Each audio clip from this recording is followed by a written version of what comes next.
con la historia, con Javier García Isaac y Pedro Fernández Barbadillo.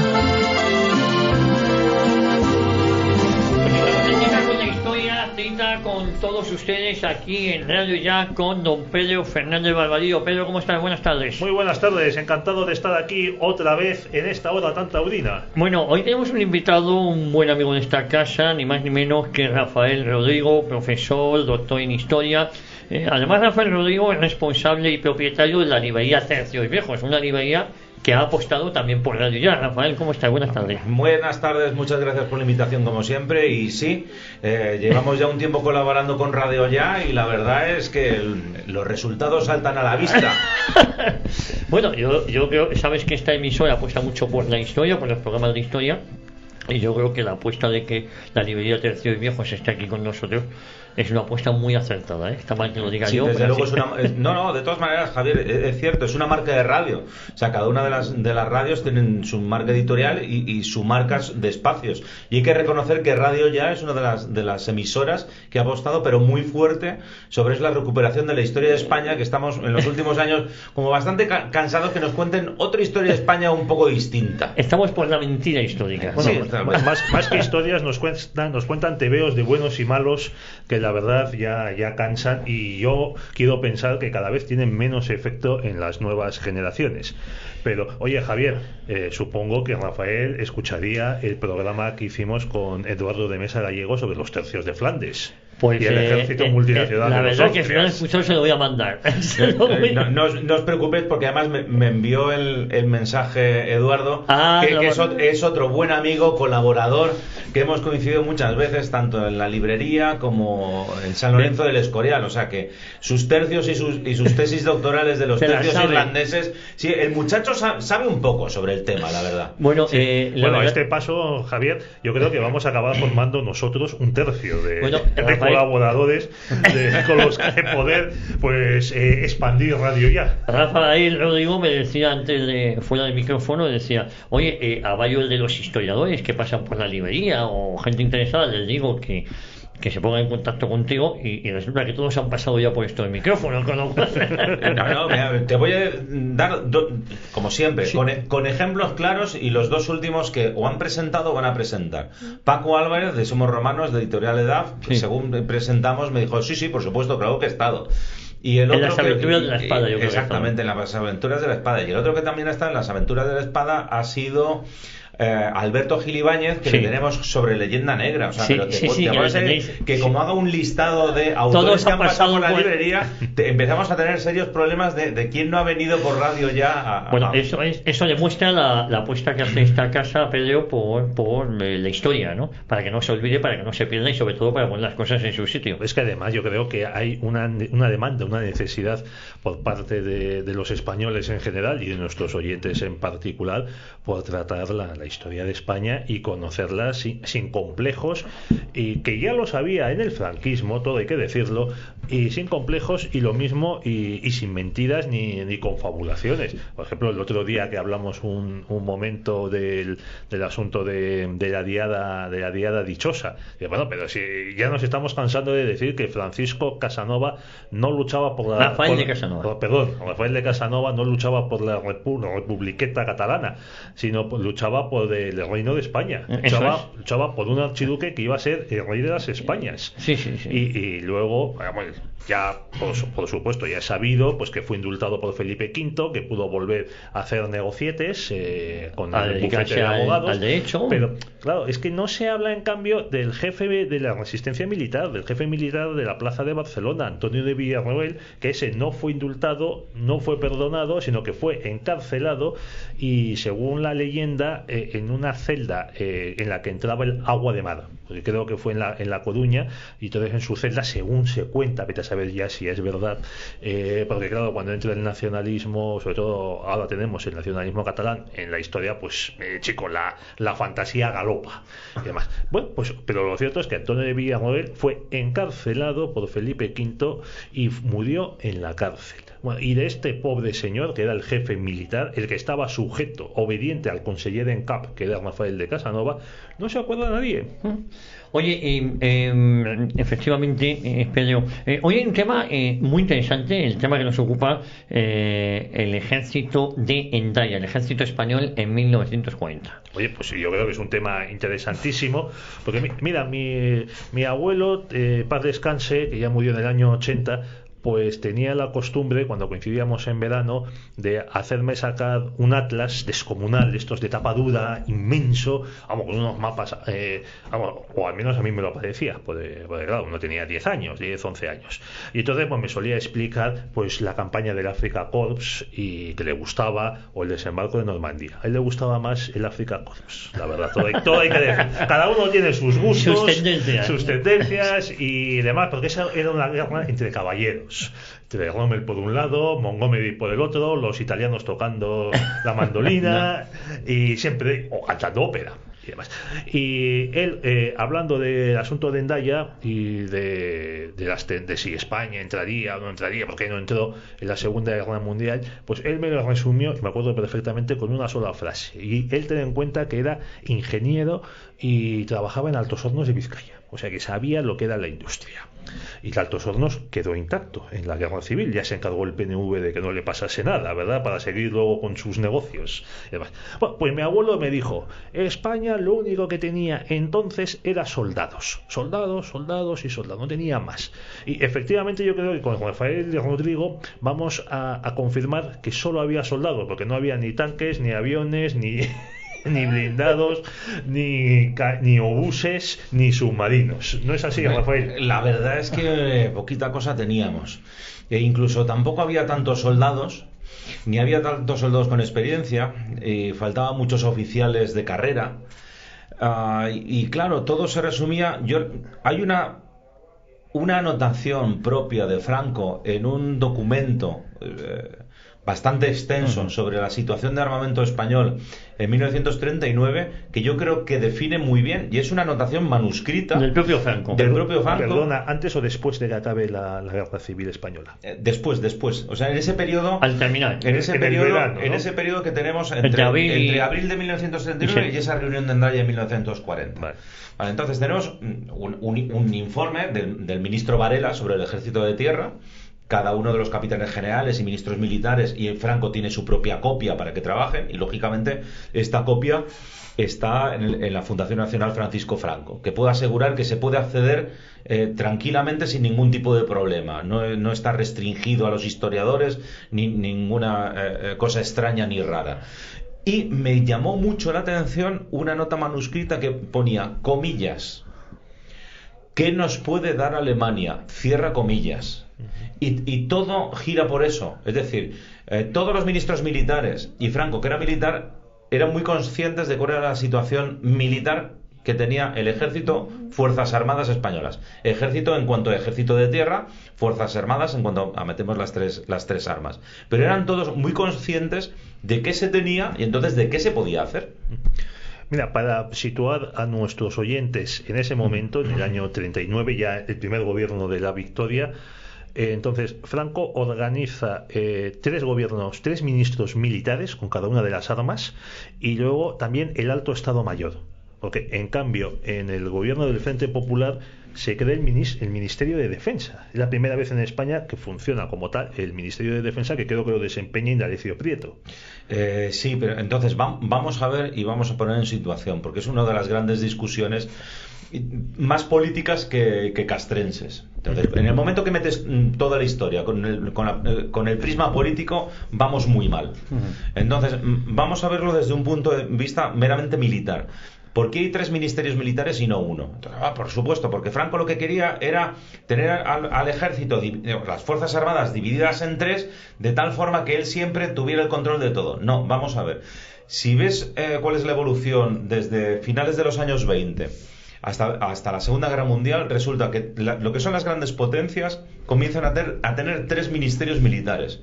Alemania, Italia, España, creo recordar que el Reino Unido. Sin embargo, Estados Unidos nunca tuvo tres ministerios. Los japoneses hicieron unas cosas un poquito distintas, pero digamos era tendencia de la época. Eso Perdona, Estados Unidos tuvo dos. ¿Tuvo dos? No tuvo ni uno ni tres, dos. Tuvo dos. Tuvo dos, que eran Ejército y Marina. Ejército y Marina, y la Fuerza Aérea estaba metida entre ellos, aunque luego la Fuerza Aérea desempeñaba sus funciones totalmente por libre. Entonces, es una cosa que es corriente de la época. Yo me acuerdo de una película en la que protagonizó John Wayne, no me acuerdo del título, que precisamente explica los piques que había entre los aviadores del Ejército y los aviadores de la Marina. ¿Tú también te acuerdas de esa película? Sí, perfectamente. Pero no del título. Del título no. Blanco y negro, John Wayne, finales de los años 50, y además explica el desarrollo del bombardeo en picado.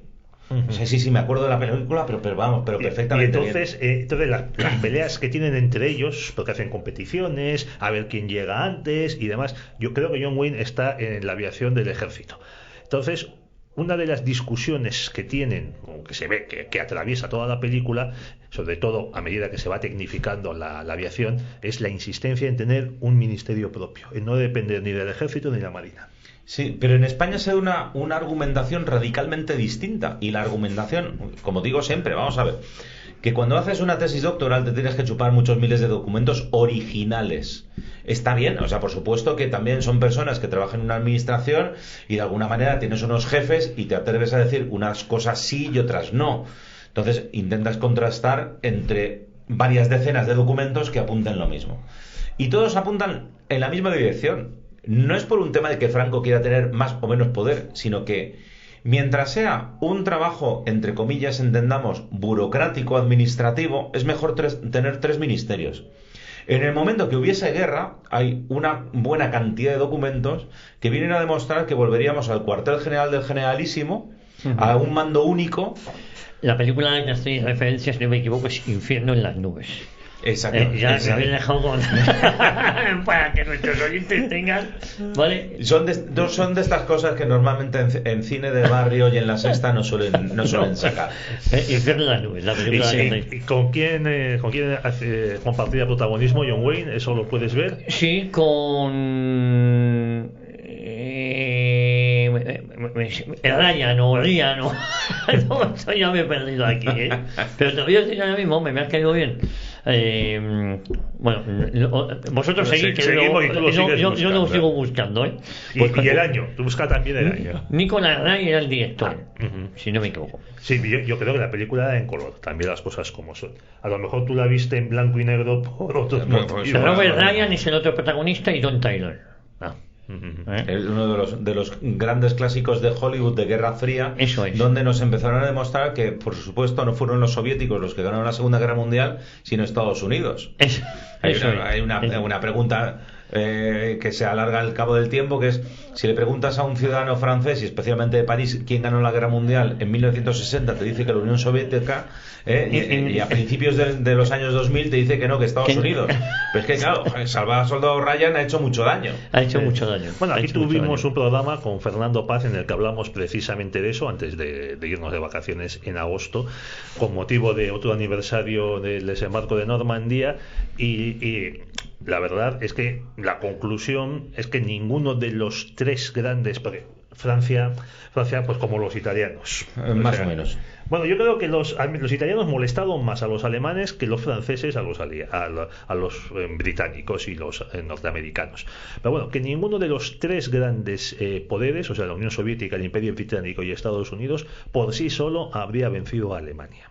Entonces fue una especie de trabajo en equipo. Es un trabajo en equipo. En el que es cierto que la Unión Soviética aporta el mayor sacrificio en seres humanos, en parte también por la pésima gestión de personal y estratégica que tiene el Ejército Rojo, dirigido por carniceros pues como Stalin, Zhukov y compañía. Los norteamericanos lo que te ponen es la industria, y el Imperio Británico es lo que te pone las bases para poder operar. Es decir, hoy en día la gran diferencia, quitada la masa humana, digo hoy en día, año 2009, es que Estados Unidos sigue teniendo la potencia militar y además tiene las bases militares repartidas a lo largo del mundo, que antes era el Imperio Británico. Se les plantea un problema bastante duro y bastante difícil, pero nos estamos saltando de años. Vamos a 1941. Sí, que nos hemos olvidado del Alto Estado Mayor. El Alto Estado Mayor, que era como empezábamos. Vamos a ver, ahí es una reunión de lo que serían los 3 ministros militares, los capitanes generales del ejército, no tanto de la marina, y aquel general de alto rango que, por la razón del tema que se trata, puede estar invitado. Se parece más a a una especie de Estado Mayor imperial que existe en Japón. Eso no existe ni en Reino Unido, no existe en Estados Unidos, no existe en el mando conjunto. Stalin ni hablamos, o sea, Stalin ordena y el resto, si no, se va al Gulag. Y por último tendríamos a los alemanes, pero es que los alemanes con el paso de los años se van viendo comprometidos más por la figura de Hitler. Así que una cosa es el alto Estado Mayor que diseña o tendría que haber diseñado una política militar de los 3 ministerios y un armamento del ejército de todas las Fuerzas Armadas españolas en futuro, se habla hasta los años 50. Y otra cosa distinta es del Estado Mayor del Ejército, que se corresponde al Ejército de Tierra en exclusiva. Oye, habéis comentado que efectivamente España tenía 3 ministerios, pero que durante la República se circunscribe a uno solo. A uno de defensa. Y luego ya Franco retoma el tener 3 ministerios de nuevo. Es que Franco, durante la Junta Técnica de Burgos, tiene 3 ministerios. Pero tiene 3 en tareas burocráticas. El mando de tropas, el mando de la campaña es el cuartel general del Generalísimo. Vuelve a terminar termina la guerra, abril de 1939. Sí. ¿Y qué se plantea? Pues que a partir de agosto vuelve a haber 3 ministerios. ¿Y qué ocurriría en el caso de que la España, ya llamemos la España franquista, la España de Franco, volviese a entrar en guerra? Pues tienes un documento original del Estado Mayor del Ejército, donde te vuelvo a decir que es de noviembre de 1940, donde se hace el diseño y el croquis de que en el momento que vuelva a haber guerra, inmediatamente vuelve a haber cuartel general del Generalísimo, y lo que vuelve a tener son 3 ministerios de carácter burocrático, es decir, a la hora de pagadurías altas, concesión de medallas, pero lo que es mando en tropas y mando real es el cuartel general del Generalísimo. A ver, entonces volvamos un poquitín atrás, porque tú dices noviembre del 40, ya se ha celebrado la reunión de Hendaya entre Hitler y Franco, y entonces yo quiero preguntarte, volvemos al 39, hay una desmovilización, lógicamente, pues tanto de todo el ejército que ha combatido, el ejército popular de la República, y de parte del ejército nacional, que podía juntar, yo creo que en el año 38 así, podían sumar casi 2 millones de hombres, ¿no? Estábamos al pie de 1 millón en abril del 39. Entre los dos ejércitos. Entre los dos ejércitos 1.800.000. Se calcula que en números redondos, como siempre. Es el ejército nacional, pues sería más o menos 1 millón, y el republicano popular en torno a los 800.000. Los 800.000, dalos directamente todos por detenidos momentáneamente en campos de prisioneros, que es lo que normalmente sucede cuando acaba una guerra. Eso no significa que ni siquiera al mes siguiente todas esas personas estén en ese campo. Mi abuelo era capitán de la República y estuvo unos días hasta que vieron que no tenía delitos de sangre y le mandaron a casa. Exactamente, o sea, mi abuelo que fue ingeniero tranquilamente toda su vida, no comandante del ejército republicano popular, y pasó 3/4 de lo mismo. Mi abuelo capitán. Entonces, ¿qué ocurre? Que cuando termina la guerra civil española, abril de 1939, entre que recolocas las unidades, la ofensiva de la Victoria, pero planificas durante el verano una desmovilización general. Cogemos los 800.000 republicanos y los damos directamente de baja. Le damos de baja a ellos, a su material y a su armamento. Entonces me queda 1 millón. Ese millón más o menos es el equivalente a unas 60, en números redondos, unas 60 divisiones de todo tipo. Serían básicamente 58 de infantería y 2 de caballería, más unos cuantos regimientos sueltos de carros. Eso es lo que hay que reformar durante el verano, porque no es posible, no se puede pagar 1 millón de hombres en armas. Entonces, ese verano se pasa y se reduce, y nos reducimos a una idea inicial de unas 25 divisiones, que es reducir bastante. Pero a su vez hubo cursos de adaptación para los oficiales provisionales en las academias militares. Claro, porque había falta de oficiales, creo que lo has mencionado al principio del programa. Hay personal cualificado, falta mucho, falta muchísimo. Falta cuerpo auxiliar subalterno del ejército, guarnicioneros, intendencia, armamento. Y luego tengo oficiales de carrera, porque claro, pensemos en una Segunda Guerra Mundial. Cuando Alemania entra en la Segunda Guerra Mundial, todos sus oficiales de carrera han hecho mínimo 3 años. cuando estamos hablando del año 43-44, los cursos de especialización son de 3 semanas y al frente. Entonces, faltan muchos. Que tengo alférezes provisionales, que son gente que normalmente tiene bachillerato, estudios, y entonces le puedes dar una formación de oficial, pero no han cursado sus 3 años de oficial de carrera. Entonces, les tengo que reformar. Entonces, tengo mucho además oficial habilitado. Tengo tenientes que hacen de capitanes, capitanes que hacen de comandantes, comandantes que hacen de coroneles. Entonces, y no han pasado los cursos de formación. No vale solamente con la experiencia.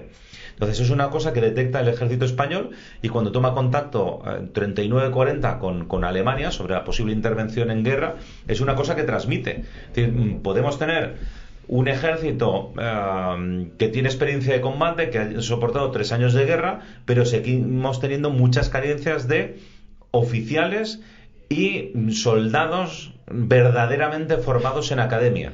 ¿Franco era consciente de esas carencias nada más terminar la guerra? Sí. Franco lo tenía claro. Lo tenía claro, no.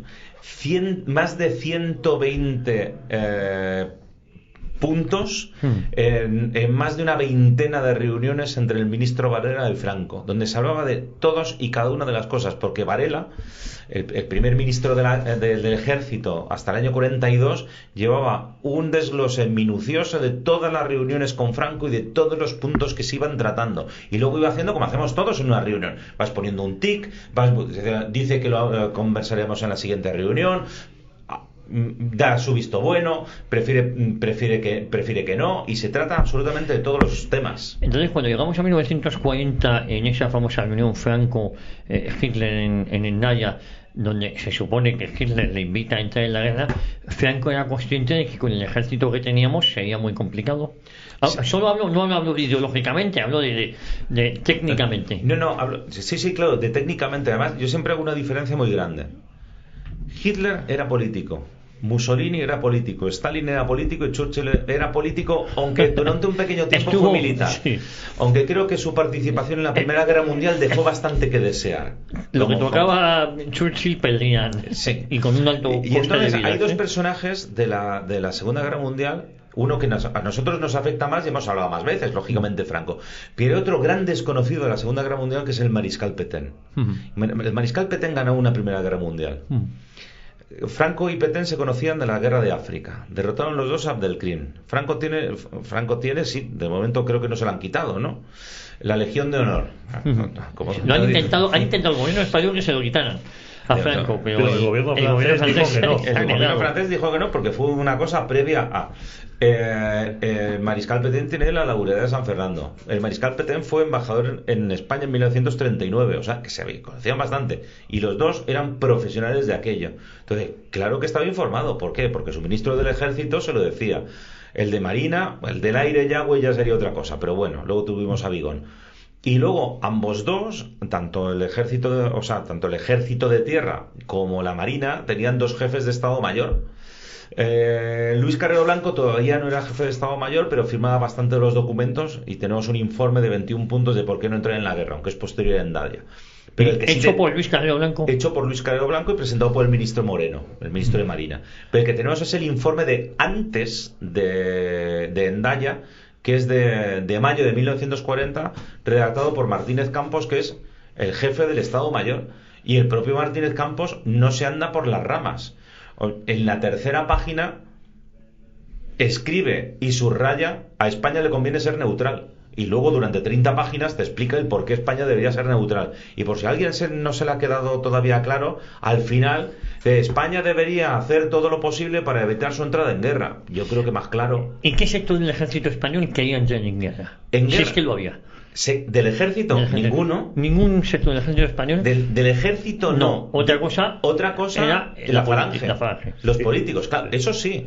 Los militares no. A ver, cuidado. Sí y no. Que esto siempre no es categórico. ¿Quién quería entrar? En esas circunstancias, nadie que tuviera 2 dedos de frente siendo general. Salvo que, como os he comentado, Alemania diese. Y entonces sí, de hecho, veréis, en 1940, el primer número de la revista Ejército, hay un artículo del general Aranda donde dice que la paz sirve para preparar la siguiente guerra. O O sea, el ejército no pensaba en 1940, no va a haber guerra nunca jamás como es hoy en día, y entonces lo que haces es ir allí a salvar a gente en mitad del Mediterráneo, construir hospitales en Afganistán. No, tú estás en un periodo para organizar la siguiente guerra, pero no entres en guerra a la buena de Dios, sin compromiso, y en las condiciones que estás tienen que entrar como, comillas, como Dios manda. Uh-huh. Y eso es lo que no se da, no se consigue, y por eso España no entra en guerra. Oye, ¿la Armada que entra en guerra? La Armada en 1939 está muy, pero que muy debilitada. O sea, prácticamente es como si no tuviéramos Armada. Yo siempre digo lo mismo, y hago una historia ficción. Imaginemos por un momento que efectivamente en un momento dado España entra en guerra. El punto que se decidió que sí sería el momento para entrar en guerra es en el momento que los italianos, o el Afrika Korps que hemos hablado al principio de programa, consiguiese cerrar el canal de Suez. Porque entonces, si cierras el Mediterráneo, se cierra desde Gibraltar. Y entonces sí tienes un punto estratégico. Y ahora haz historia ficción. Saca toda la flota y toda la marina italiana del Mediterráneo y la pones en bases navales en toda la costa atlántica española. Uh-huh. Entonces sí tienes algo donde puedes jugar de forma interesante. La Armada Española entonces es que, vamos, la habíamos hundido con mucho cariño durante la Guerra Civil Española, entonces no teníamos, uno de los primeros generales de tierra que advierte sobre esto es el general Quindelán, el monárquico Quindelán, porque su primer puesto es comandante en jefe de las Baleares, y entonces se da cuenta de que si alguna de las dos naciones, dice él, Italia o Francia, hacen una visita de cortesía con parte de su flota, luego van a hacer un ultimátum en fuerza. No tenemos capacidad de defensa. Y qué pena, porque España, antes de la Guerra Civil, tenía, creo que, la sexta flota más importante del mundo. Sí, pero claro, cuando llevas una guerra civil, los españoles, no sé, debemos tener una especie de fractura espacio-tiempo, y parece ser que los británicos siempre han manejado los mares. Entonces resulta que hay un buen amigo, Agustín Rodríguez, que es catedrático. Lo hemos tenido aquí muchas veces, Agustín Rodríguez. Otro de la lista, veis cómo siempre coincidimos. Es que, ¿dónde hay calidad? ¿Dónde hay calidad? Hombre, Agustín es de los que más sabe de la Armada, y con él hemos hecho aquí programas memorables. Efectivamente. Pedro, sí. Pues entonces ya nos decía que en esa España del siglo XIX, que parecíamos que eran los últimos monos, teníamos la Cuarta Armada Mayor. Entonces, que en 1936 tuviéramos la sexta es bastante importante. Claro que cuando termina la Guerra Civil en 1939 nuestro escalafón se hunde bastante. Oye, antes de continuar, sí me gustaría, has nombrado antes al mariscal Petén. ¿Por qué lo has nombrado? Porque Petén tampoco deseaba entrar en la guerra por el armisticio que firma porque era consciente de las limitaciones que tenía Francia para enfrentarse a Alemania. Los dos fueron muy conscientes. ¿Por qué? Porque los dos eran militares de carrera, y siempre hablamos de lo mismo: la reunión de Endaya entre Franco y Hitler. Uh-huh. Muy pocos van más allá y se acuerdan la de febrero del 41 entre Franco y Mussolini en Bordiguera. Uh-huh. En el año 41 las cosas ya habían cambiado un poco y ya se estaba preparando además la invasión de la Unión Soviética. Pero es que de regreso, que Franco fue en tren, paró en Montpellier y se reunió con Petén. Y vamos a contarlo un poco de la manera de andar por casa. Y entonces Petén le dijo: ¿y tú qué opinas? Dijo: pues yo no lo veo claro. Dice: pues yo la verdad es que tampoco. Y entonces, ¿y tú qué vas a hacer? Dice: pues yo la verdad es que hasta que no lo vea claro, porque desde luego todos a los ingleses les tenemos unas ganas. Dice: ya, pero no vamos a entrar en la guerra, uno, por nada, y dos, a ciegas. Es decir, los dos somos conscientes de cómo están en este momento nuestras fuerzas armadas. Para que entremos en guerra necesitamos que... Entonces los españoles y los franceses prácticamente coinciden.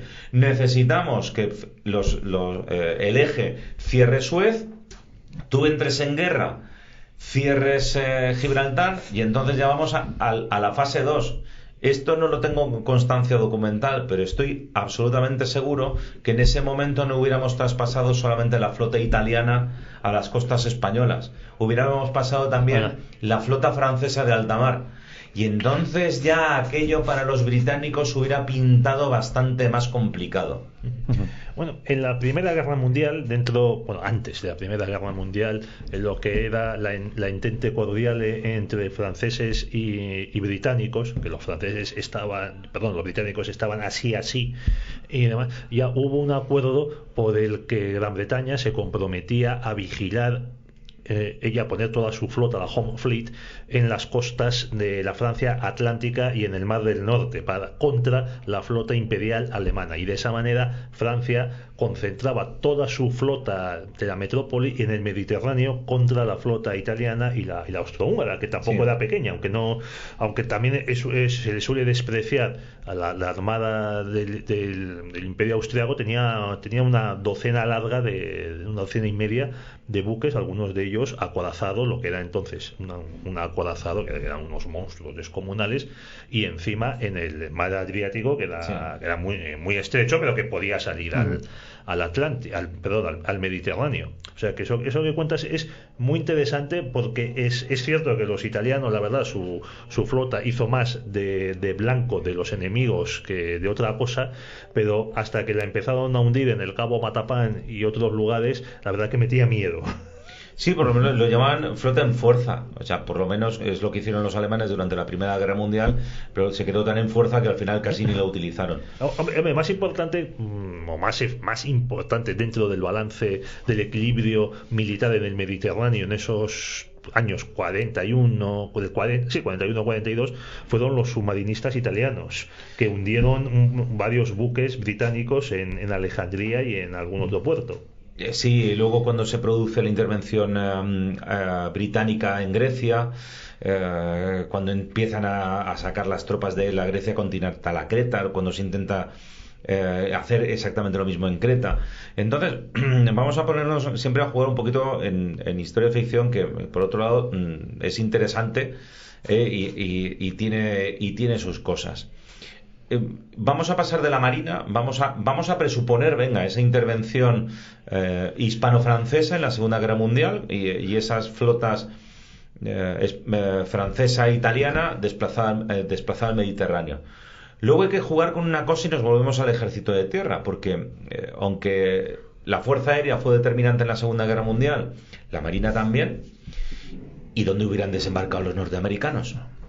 Porque desde luego, sin la operación Torch y el desembarco en el norte de África, nunca hubieran podido aprender cómo se lucha contra los alemanes. De hecho, Torch salió bien, desembarco en el norte de África, porque lo hicieron contra los franceses, que tenían un guirigay de 1000 pares de narices. Que no estaban por la labor. Que tampoco estaban por la labor. Bueno, y en sitios como en Siria y en Madagascar resistieron, bueno, pero más en Siria, menos en Madagascar. Pero el primer enfrentamiento entre tropas norteamericanas y tropas alemanas fue en el paso de Kasserine, y fue un auténtico debacle para las tropas norteamericanas. No sabían, eran unos bisoños, o sea, eran unos novatos. De hecho, el que más se resistió a la política británica de dar prioridad al Mediterráneo fue el general Marshall. Si se hubiera producido un desembarco angloamericano en las costas francesas, ¿qué resultado hubiéramos tenido? Porque en 1942 se produce el desembarco de Dieppe, que es el de los canadienses, y es otro fracaso absoluto. Entonces, es hacer mucha historia ficción, claro, por supuesto. O sea, por eso se va demorando a lo largo del tiempo ese cierto deseo. Además, es que si no hubiesen querido entrar en guerra, hubiera sido algo ilógico que tanto España como la Francia de Vichy no hubieran intentado entrar en guerra contra el Imperio Británico. Otra cosa es que al final no entres, porque no se dan las circunstancias. Tu supuesto aliado, que es Alemania, no te da los suministros y el armamento necesario. Entonces, de gratis entró Mussolini, porque se vino arriba en junio del 40, pensando que los alemanes pisoteando París, aquello era el final de la guerra, y luego se dio cuenta del soberano desastre donde se había metido. Es que no sé si es Chano en sus memorias el que le atribuye a Mussolini una frase estremecedora, pero propia de lo que es la política. Y dice Mussolini: necesito unos cuantos miles de muertos para sentarme en la mesa de negociaciones. Es muy cierto. O sea, fue tan a ciegas que en un solo día Italia perdió el 35% de su flota mercante. Y fue porque el gobierno italiano no avisó a sus capitanes de que iban a entrar en guerra, con lo cual de repente te encuentras. Sí, que tienes el barco atracado en Liverpool o en Canadá, en Terranova, y de repente o las Bahamas. ¿Por qué? Porque consideran que no es necesario. Después de la derrota de Francia, la guerra ha terminado. Hay una imagen preciosa que es la de Hitler, que no subió al vagón de tren a firmar la paz en el bosque de Compiègne, sino que esperó fuera, subió a sus generales, y cuando le recibe fuera, el noticiero alemán de la época ve a Hitler que tiene tal grado de alegría que hasta da una patada en el suelo como muestra de hemos vencido, esto se ha acabado. Claro, el problema fue cuando, ¿por qué los británicos no se rinden? O sea, esto no estaba en el guión. Entonces ya descoloca a todos. Mussolini el primero, pero por eso insisto, mientras que Franco y Pétain son generales y saben leer un mapa y dicen esto no está acabado, nuestra situación militar somos muy conscientes tanto los unos como los otros. Y si España, y si la Francia de Vichy era débil, la España de Franco más todavía. Entonces era, salvo que veamos que efectivamente los británicos están a punto de rendirse en 3 o 6 meses, es muy difícil que con lo que tenemos nosotros entremos en guerra. O nos dan todo lo que pedimos, o habrá que ir aplazando. En 1941 Alemania invade la Unión Soviética, se olvida del Mediterráneo, y en donde están. En cierto modo yo pienso que tanto españoles como franceses de Vichy respiran un poco aliviados diciendo, bueno, la presión ha pasado, hemos ganado tiempo. Nos ha dado tiempo, y además si os dais cuenta, los dos responden igual. Es decir, tanto la Francia de Vichy como la España de Franco envían voluntarios. Es que cuando se hablan de voluntarios, y aquí en la guerra de España, en la guerra civil española, nos pasa en las brigadas internacionales, cientos de miles de voluntarios de distintos países vinieron a luchar por la libertad. Bueno, pues resulta que a partir de junio de 1941 cientos de miles de europeos de todas las esquinas del mundo se van a luchar contra los bolcheviques, y resulta que los dos contingentes más numerosos son, hombre,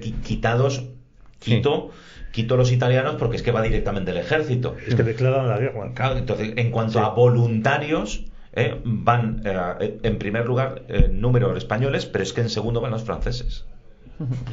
El asunto de Gibraltar, ¿qué papel jugó el Peñón? Porque claro, también era muy goloso en esa España de 1940 el liberar o el tomar Gibraltar, ¿no? Por decirlo de alguna manera, que nos entendamos. Era piedra angular, es decir, el Estado Mayor del Ejército diseñó varios planes: ampliar el protectorado francés, o sea, el protectorado español a favor, o sea, ocupando territorio a costa del francés, incluso en un supuesto de invasión de la Francia de Vichy, intentar recuperar el Rosellón y la Cerdaña. Es decir, los estados mayores tienen que elaborar planes, aunque sepas que es muy difícil que se cumplan. Tú lo que tienes que hacer es, no te tiene que ver, ¿y ahora qué hacemos? Pues no, mira, tenemos una serie de planes por si acaso de contingencias, invadir Portugal. Sí. Pero el que sí era en serio y sí estaba muy desarrollado era el ocupar Gibraltar. Bueno, es que el Estado Mayor, y es algo que no entienden muchos historiadores supuestamente de militares, es que la función de un Estado Mayor es fabricar papeles, es empezar a hacer documentos, aunque no sepas para qué. Incluso los documentos más absurdos. Has mencionado el plan de invasión de Portugal. No es que Franco estuviese pensando en comerse Gibraltar, Portugal, que estamos ya con el Peñón. No, es que era un contraplan por si los británicos desembarcaban en Portugal. Correcto, y ese plan de campaña, que es el plan de campaña número 34, que está perfectamente desmenuzado y desglosado, va por ahí. Nosotros invadimos Gibraltar con o sin ayuda alemana. Al final se decide que sería mejor con. No me digas, mejor con alemanes. Mejor con. Y los alemanes piensan que también que es mejor que vayan ellos también. Bueno, me parece estupendo. ¿Qué opciones tengo? Opción A, que el Reino Unido no haga nada. Opción B, que el Reino Unido desembarque en Portugal. Entonces necesitas un plan en ese supuesto. Y todos los planes van día D más 1, día D más 2. Es a partir de que los británicos desembarquen o tengamos noticias de una movilización. Siempre cuando hablamos de Noruega y Dinamarca, siempre hablamos de los alemanes saltándose la neutralidad de países pequeños. Lo que no se sabe tanto es que los británicos estuvieron a punto de invadir Noruega y la diferencia prácticamente fue de 24 horas. Bueno, si me permites ahí meter un inciso, el propio Churchill reconoció, creo que en el año 45, o si no en el 46, justo después de acabar la Guerra Mundial, que en el 40 estuvo pensando en invadir Irlanda, que estaba en una situación peculiar dentro del Imperio Británico, tenía una autonomía, pero y su jefe de Estado seguía siendo el rey de Inglaterra, Jorge V, Jorge VI, pero tenía una política exterior propia, el Estado libre de Irlanda. Y ya digo que el propio Churchill reconoció que estuvieron pensando invadirla. Y un país neutral que sí invadieron los británicos junto con los soviéticos fue Irán. Y otros que invadieron fueron Islandia, Groenlandia. Es decir, hay otro informe también del Estado Mayor del Ejército, también firmado por Martínez Campos, que por supuesto son militares, no son políticos. Se dice, visto los últimos acontecimientos, no podemos pensar que las grandes potencias quieran respetar a los pequeños países neutrales. Que estos tipos han engullido a Dinamarca, a Estonia, Letonia, Lituania, a Noruega, a Islandia, a Groenlandia, han presionado a Portugal, van a Irán. Es decir, que tengo una colección demasiado grande como para pensar que a lo mejor toda España no, porque luego ves los planes de unos y de otros y resultaba que estaba más ceñido a... En las primeras fases de la Segunda Guerra Mundial, hasta la caída de Francia, el objetivo era Baleares, por la situación que tiene en ese triángulo del Mediterráneo occidental, y el otro, cuidado que no era tanto las Canarias como el protectorado español, porque eso te aseguraba o cerraba el estrecho de Gibraltar. Lo que pasa es que es eso, hay dos grandes países neutrales durante toda la Segunda Guerra Mundial que son cortejados por los dos bandos, que son España y Turquía. Igual que pasó, los turcos en la Primera Guerra Mundial salieron muy escaldados cuando se vieron arrastrados a la guerra y les pasaba lo mismo. Era una maravillosa dictadura militar con unos generales también mandando en el gobierno que también sabían leer mapas. Y dijeron que lo mismo, que no lo veían nada claro. Entonces, hasta que no lo ves claro, otra cosa, digo lo mismo. ¿Y qué hicieron las tres naciones? España, la Francia de Vichy y Turquía. Esperar acontecimientos, porque nadie en su sano juicio, en ese 1940-41, no hubiera entrado en guerra si no hubiera considerado que a su nación le beneficiaba. ¿Cuándo se va profesionalizando poco a poco el ejército español? ¿Cuándo la cosa va cambiando? Cuando desde 1940 ya empezamos a trabajar en un ejército profesional, preparado, con más medios. ¿Cómo va? Me temo que no. Siempre topamos con lo mismo. No hay presupuesto. El ejército en España es profesional y lo es profesional con un presupuesto mínimo, no irrisorio, a partir de finales de los años 90. ¿Qué es lo que se hace en los años 40? Bueno, pues se tiene un ejército que se piensa que puede entrar en guerra. Los profesionales son los oficiales. Y aquel servicio militar que dura 2 y 3 años. Pero se sigue pensando que el reclutamiento y la movilización se hace sobre conscriptos, es decir, sobre personas que tienen que cumplir su servicio militar, y entonces, una vez que entremos en guerra, pues con unos oficiales y suboficiales profesionales, el soldado no necesita tal preparación. Luego lo que sí se hace es planificar todo un sistema de armamento, pero topamos con lo mismo. La España de posguerra es la España de la autarquía y es una España que económicamente está muy mal, hasta tal punto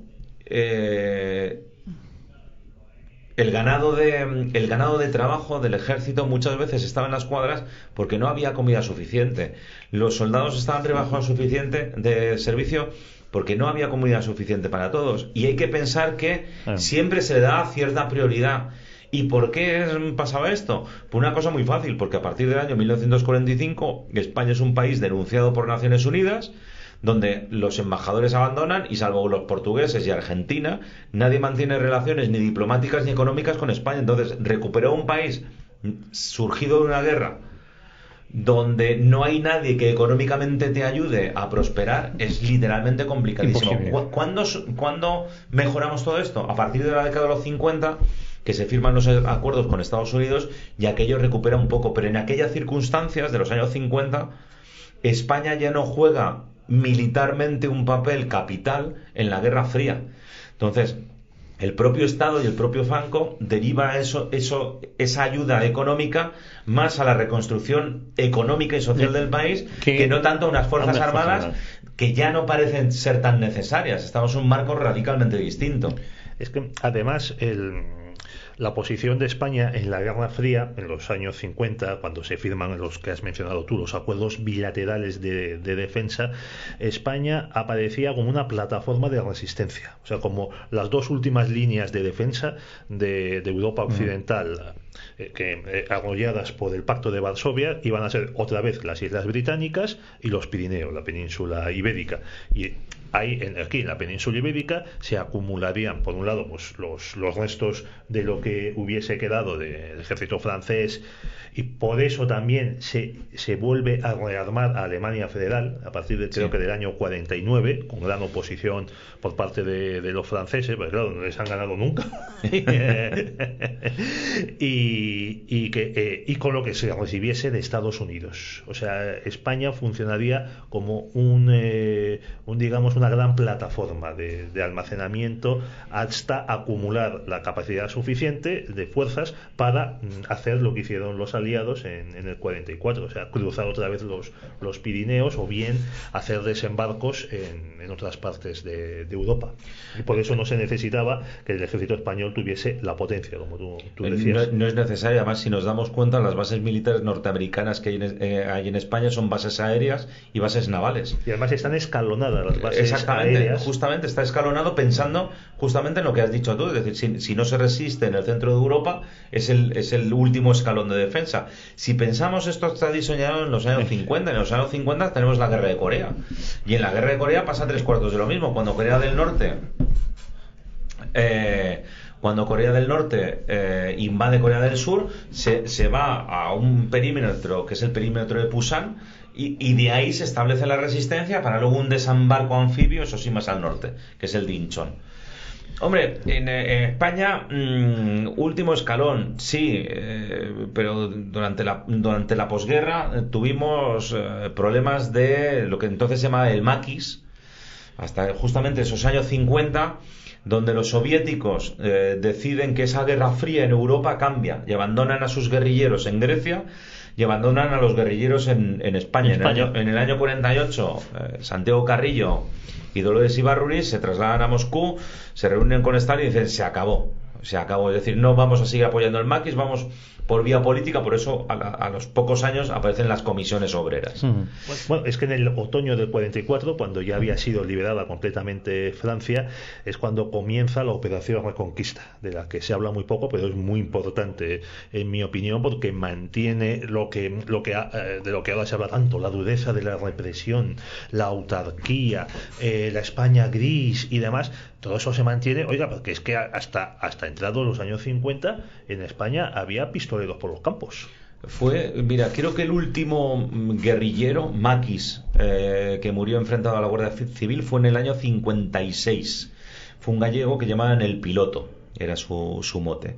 Pero en el año 39-40 en Asturias y en el año 40-41 en los Montes de Toledo, la situación de lo que el régimen entonces llamaba huidos, que era el título oficial que se daba en los informes internos del ejército español, llegó a tal cantidad de miles que hubo que desplazar unidades del ejército regular para realizar 2 campañas de limpieza de los montes. Es decir, la Guardia Civil se vio literalmente superada por todas aquellas gentes que, terminada la guerra civil en 1939, se habían refugiado en los montes, primero sencillamente para sobrevivir, y a partir de verano de 1941, con la invasión de la Unión Soviética, entonces ya intentado el Partido Comunista coordinar a todos aquellos grupos para de alguna manera tener una resistencia armada, como la mal llamada resistencia francesa, que tiraban 4 flores. Eso es una gran novela.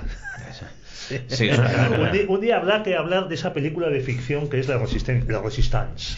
Mira, cuando hice la tesis tuve que hacer una comparativa para decir, vamos a ver lo que son resistencias. Entonces, mira, tenemos 2 que están clarísimas, que son los guerrilleros en la Unión Soviética y la mal llamada resistencia francesa. Y luego hay otros que serían, para mi gusto, los grandes olvidados, que son los yugoslavos. Y los polacos. Cuando el ejército alemán tuvo que hacer, los polacos es otra cosa que tendríamos que pasar Muy también bien. un poquito de puntillas. Porque los alemanes, cuando trataron de hacer una operación de limpieza en los Balcanes, tuvieron que movilizar 7 divisiones, que es una auténtica salvajada. Porque son 7 divisiones que no las puedes tener en otro sitio, que están persiguiendo tíos por mitad de la montaña. Aquí en España, cuando envías una parejilla de la Guardia Civil, o sea, tú ten cuidado que te puede pasar algo muy grave. Claro, cuando ves que incluso juntando un tercio de la Guardia Civil aquello no funciona, intentas enviar tropas, que es que estás hablando de algo de muy grave, tanto en Asturias como en Montes de Toledo. Eso sí, terminado el año 41, ese maquis pasa a ser solamente un problema de orden público interno de Guardia Civil y el ejército español no vuelve a intervenir, salvo como hoy en día de vez en cuando de hacer protección de vías férreas, de lo mismo, de una estación de ferrocarril, de un transporte determinado, pero ya se deja el peso en una policía armada y en una Guardia Civil. Claro, hay que tener en cuenta que la policía armada surgió con un pelotón de morteros de 81 milímetros, o sea que eso lo calzaba el ejército regular, o sea que era una policía armada. Es que el nombre te lo está diciendo muy clara, no son los antidisturbios, ¿vale? Es un escalón un poquito más mejor armado, pero no es un ejército regular. Muy interesante lo del maquis, porque yo le quiero dedicar un programa al maquis, Javier. Javier, sobre todo porque, insisto, explica, en mi opinión, parte de la dureza de ese aroma cuartelero que le reprochan muchos al franquismo hasta entrados los años 50. Es que había gente que ponía bombas, que descarrilaba trenes y que mataba gente, pero no solo en los campos, sino que en el mismo Madrid. Y otras capitales de provincias. Y esto eran 4 desgraciados que es que encima son, como dices tú, Rafael, abandonados por el Partido Comunista. Pero son literalmente tirados a su suerte. Perdona, es que aquí al lado se asesinó a Gabriel Trilla y se quiso hacer pasar, como dijeron, por un crimen de maricones, porque le dejaron desnudo y le mataron a puñaladas. Y luego esto se juzgó, se detuvo a los responsables, se les juzgó y se les ejecutó. Y uno de ellos era un español comunista que había estado de resistente en Francia, matando alemanes y supongo que supuestos colaboracionistas, y hubo protestas del gobierno francés. Pero hasta ese punto se llevó que el propio Partido Comunista, Santiago Carrillo, manda liquidadores a España.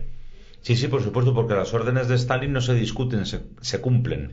Y una de las mayores represoras del Partido Comunista Español fue Dolores Ibárruri, que por cierto, no es que lo diga yo, es que se lo leí en un artículo del diario El País, que no pasa a ser precisamente por un diario muy conservador. Entonces, vamos a poner las cosas en su punto. Es decir, cuando haces historia, hombre, es cierto que todo el mundo tiene sus filias y sus fobias, pero hay una cosa muy clara, que los datos son muy claros.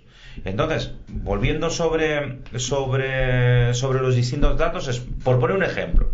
Es decir, Alemania, Hitler y Franco se reúnen. Después de previa a la reunión y posterior, tenemos que el jefe del Alto Estado Mayor, el general Vigón, se reúne con Hitler, que el almirante Canaris no solamente está al cabo de la calle, sino que mantiene reuniones y sus agentes vienen aquí.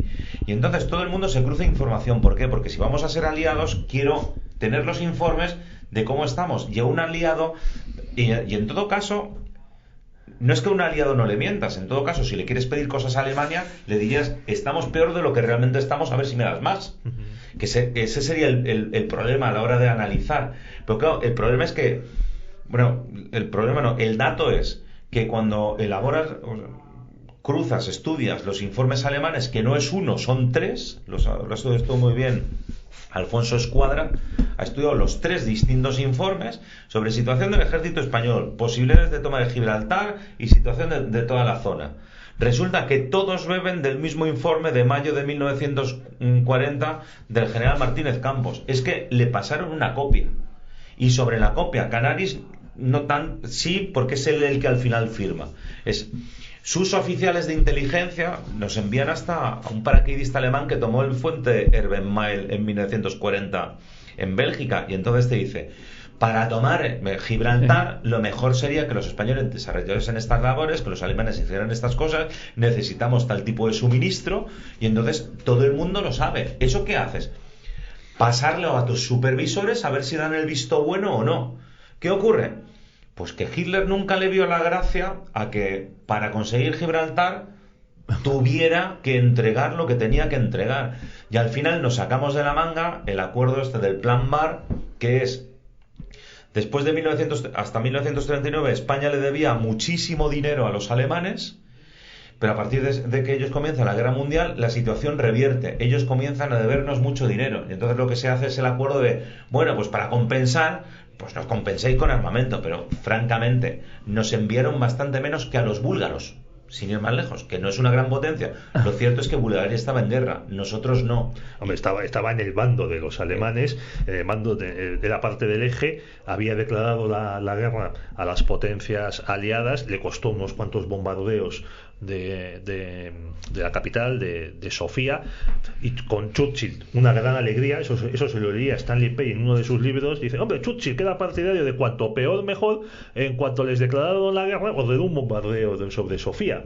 Este era Churchill también. Sí, nos quedan 2 minutos. Y perdona, para acabar, es que Alemania quería que Bulgaria hiciese de policía en los Balcanes, que es básicamente la labor que desarrolló. Bueno, nos quedan 2 minutos. ¿Cómo vamos rematando, Rafael?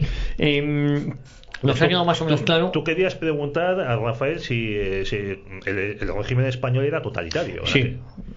¿El régimen español era totalitario? Lo siento, me temo que no. Pero razónalo, tienes 1 minuto. Pero cuidado, esto no es porque me guste, no me guste, opine o no opine. Es que los historiadores hacen una cosa que se llama ciencias sociales. Y entonces has de cumplir unas características. Entonces, una de las características que no cumple el régimen totalitario es que no lo impulsa un partido político. Te lo tiene que impulsar un partido político. En la Unión Soviética, el partido bolchevique. En Italia, el partido fascista.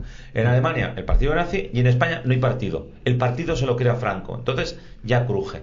Entonces, no, el franquismo es muy difícil de caracterizar por 2 razones. Primera, porque dura 40 años. Y por supuesto el franquismo del 42 no se parece al de 72 ni de broma. Entonces eso es muy difícil. Y lo segundo es, ¿cuál sería la mejor definición para 40 años en total? Sí. Pues si tengo que hablar de 40 años, tengo que hablar de dictadora, autoritaria, militar. Porque siempre el grupo más importante durante los 40 años, en número redondo, que duró el franquismo, fue el ejército. No fueron tanto ni los miembros del Opus, ni las distintas familias, ni los miembros de Falange, ni el Movimiento Nacional. Fueron los militares, el sostén del régimen. Entonces siempre hay que hablar de, dictadura militar, encabezada por un militar, y autoritaria, porque tenía muchísimos poderes. Pero en ningún caso totalitaria. No. Eso en historia es otra cosa. Otra cosa es que hoy en día a todo le llamas totalitario, y en Cataluña estás cansado de hablar todo el día que todo es fascista, y todos son fascistas españoles.